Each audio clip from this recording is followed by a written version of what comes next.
আসসালামু আলাইকুম, কেমন আছেন সবাই? আশা করি ভালো আছেন। আজকের ভিডিওতে দেখাবো আপনার মোবাইলের ডেট অ্যান্ড টাইম কীভাবে চেঞ্জ করবেন। তো চলুন কথা না বাড়িয়ে ভিডিও শুরু করা যাক। ডেট অ্যান্ড টাইম চেঞ্জ করার জন্য আপনি প্রথমে চলে যাবেন আপনার মোবাইলের সেটিংস অপশনে। অপশনে যাওয়ার পর আপনি একটু স্ক্রল ডাউন করে নিচের দিকে আসবেন। নিচের দিকে আসার পর এখানে একটু অপশন পাবেন অ্যাডিশনাল সেটিং। স্যামসাং মোবাইল বা অন্য মোবাইলে এখানে লেখা থাকে ডেট অ্যান্ড টাইম।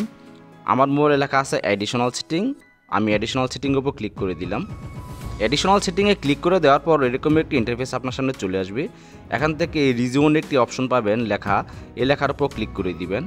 ক্লিক করে দেওয়ার পর এখানে আপনি যে দেশে আছেন ওই দেশটি সিলেক্ট করে দিবেন। তারপর সিলেক্ট করে দেওয়ার পর ব্যাগে চলে আসবেন। আসার পর এখানে একটি অপশন পাবেন date and time. Date and টাইমের উপর ক্লিক করে দেওয়ার পর এরকম একটি ইন্টারফেস আসবে। আপনি এখানে প্রথম দেখতে পাবেন ডেট, এই ডেটের উপর ক্লিক করে দিবেন। এখান থেকে আপনি ডেটটি চেঞ্জ করে নিতে পারবেন।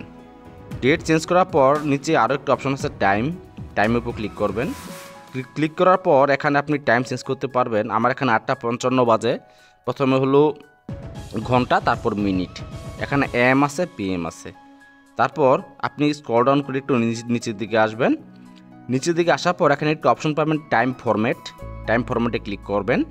আমার 12 আওয়ার্স দেওয়া আছে, মানে 12টার পরে 1টা বাজবে। আর নিচে আছে 24 আওয়ার্স, তার মানে 12টার পরে 13টা বাজবে। 24 আওয়ার্স এটা হলো ইন্টারন্যাশনাল টাইম, আর 12 আওয়ার্স হলো আপনার লোকাল টাইম।